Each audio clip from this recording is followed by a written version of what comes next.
As a student, you likely had 19 years in which you walked into your classroom, worked with your teacher and classmates, did assignments, and handed them in. In that environment, both you and your teacher had many clues to help guide your work. When you moved into college, you brought these skills with you and added new ones. You could ask other students about their strategies, get advice from quick conversations with your teacher, and see how other people felt about their work. The strategies you used in order to manage your efforts, to set goals, and to determine whether you were on track are all called self-regulated learning. You've had years in which to try new strategies and learn what works best for you in the face-to-face learning environment. However, very few people have as much experience learning online. Online learning presents us with new opportunities and flexibility, but also with new challenges. Sometimes online learning can feel lonely, or you might not feel like you have enough experience to learn in the asynchronous learning environment. Some of you might be really excited and confident for this new challenge. Either way, you can be successful, but often success requires us to adjust our old strategies for this new way of learning.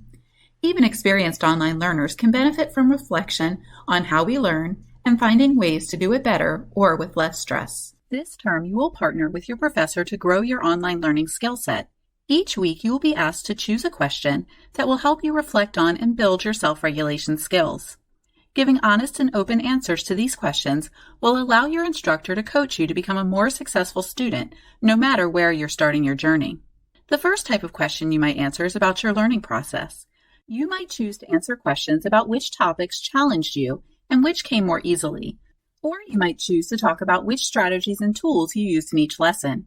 Reflecting on your learning process each week helps you to identify how you learn and assess what works best for your learning. Next, you might choose questions that talk about your assignments.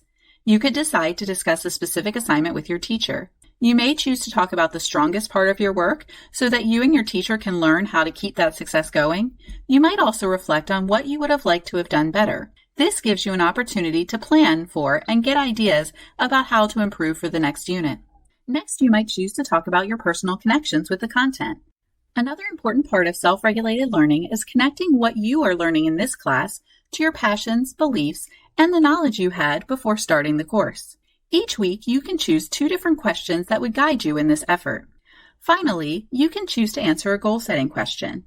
Educators have seen that students who set goals, reflect on them, and make attributions to the events that led them to meet or miss their goal are able to make improvements in their course performance week after week. Throughout this course, you will choose 1 question for each weekly assignment. Your instructor will let you know where you should answer it and will give you a copy of the questions that you're using in your course. You need only write a few sentences, but be sure to check back to see what advice your instructor has to give. Together, you and your instructor will use this class to grow not only your knowledge of the core subject, but also your success as an online student. Online learning can open up a world of opportunity, and we hope that this activity will help you to meet all of your goals, whether you're working from home or enjoying the freedoms to learn from the great outdoors.